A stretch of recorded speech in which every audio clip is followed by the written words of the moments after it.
यह कहानी 17 साल के जिमी की है, जो कि दिवाली की छुट्टियां मनाने अपनी मौसी के घर कोच्चि जा रहा था। जिमी का परिवार उसके मौसी के गांव में घुसा ही था कि जिमी को बहुत तेज प्यास लगी और उसके पापा ने साइड के एक दुकान पर गाड़ी रोक दी। तभी जिमी के पापा को कुछ लोगों की भीड़ दिखी। वहां आसपास खड़े कुछ लोगों से पूछने लगे कि भीड़ क्यों लगी हुई है।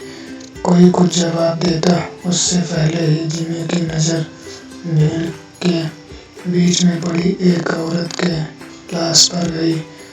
उस लाश को देखते ही जिमी को ऐसा लगा कि कोई परछाई उसे छूकर गुजरी है।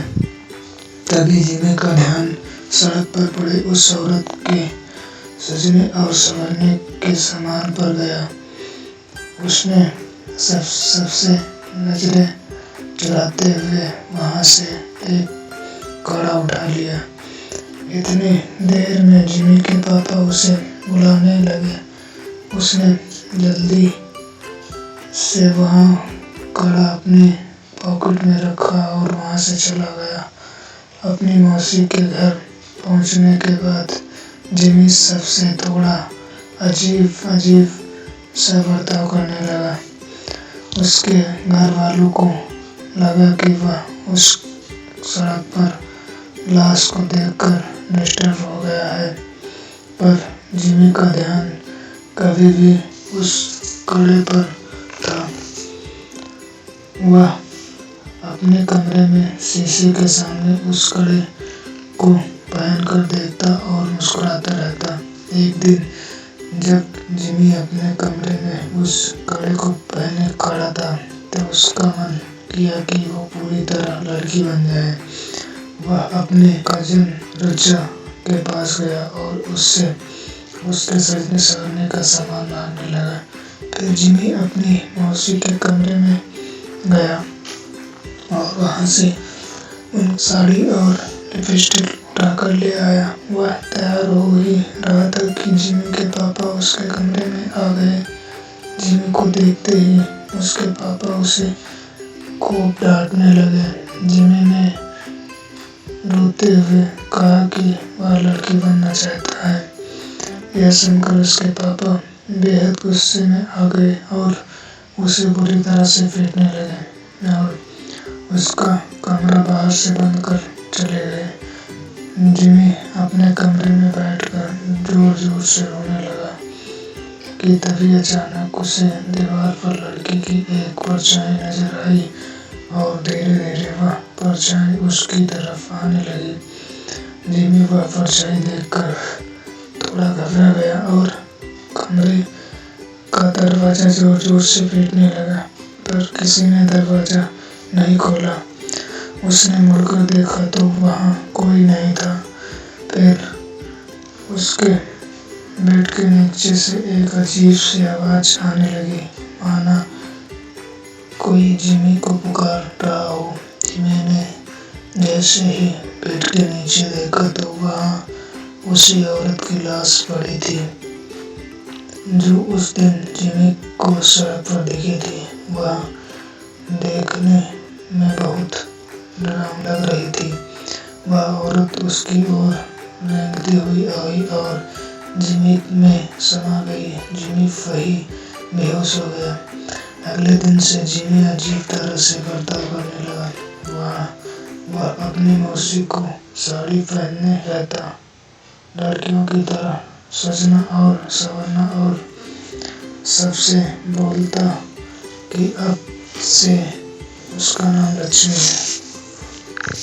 कभी-कभी वह जोर-जोर से चिल्लाता और सारा घर सर पर उठा लेता, तो कभी किसी कोने में दुबक कर बैठ जाता और डरा-डरा सा सहमा हुआ रोता रहता।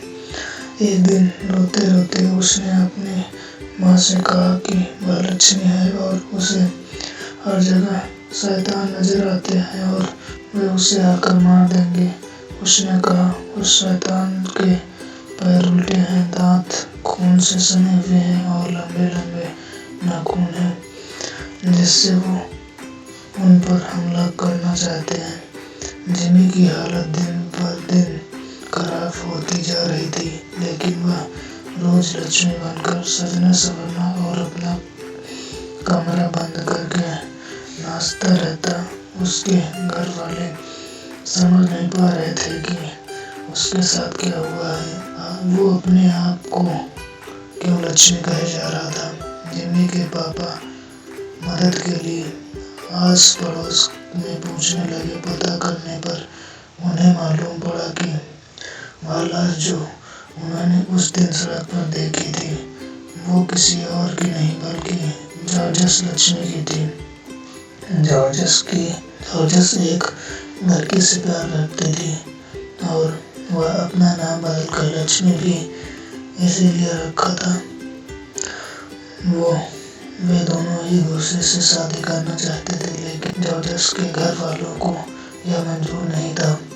उनके लिए ऐसा करना एक बहुत बड़ा पाप था और गांव में ही रहे बदनामी की वजह से उन्होंने जॉर्ज यानी कि लक्ष्मी को सबके सामने मौत के घाट उतार दिया।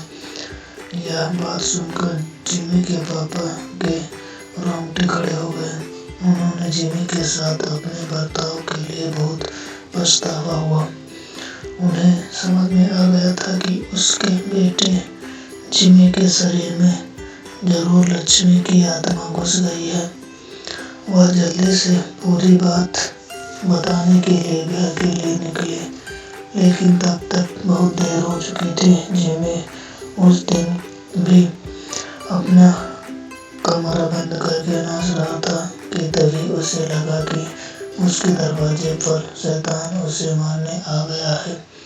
वही शैतान जिसके पैर उल्टे थे, दांत खून से सने हुए और लंबे लंबे नाखून थे। जिमी घबराहट के मारे जोर जोर से चिल्लाने लगा। उसे बाकी घर वाले जब तक वहां दरवाजा तोड़कर अंदर घुसे, जिमी का शरीर पूरी तरह से अकड़ चुका था। वह तुरंत उसे हॉस्पिटल लेकर भागे। डॉक्टर ने बहुत कोशिश की और वह किसी तरह जिंदा बच गया। जब जिमी के पापा ने सबसे जॉर्जस की कहानी बताई, तब सभी परिवार वालों को जॉर्जस के लिए बहुत दुख हुआ और उन्होंने जॉर्जस के लिए प्रार्थना किया। और जब उन्हें जिमी के पास वो खड़ा मिला, उन्होंने वो भी जॉर्जस की कब्र के साथ गड़वा दिया। कुछ दिन बाद जिमी बिल्कुल ठीक हो गया और उसे लक्ष्मी के बारे में कुछ भी याद नहीं। लेकिन लक्ष्मी की तरह कई ऐसे लोग हैं जिनको गलत समझा जाता है और उन्हें उनके पसंद के लिए लोगों का बहुत बुरा बर्ताव सहना पड़ता है। यहाँ तक कि कई लड़कों को लड़कियों से प्यार करने के लिए और कई लड़कियों को लड़कों से प्यार करने के लिए लोग उन्हें मार डालते हैं। यह कहानी भले ही एक काल्पनिक कहानी है, लेकिन इस कहानी में एक बहुत जरूरी मैसेज छुपा हुआ है। सबको प्यार करने का हक है और हम सभी को हर इंसान के प्यार की कदर करनी चाहिए।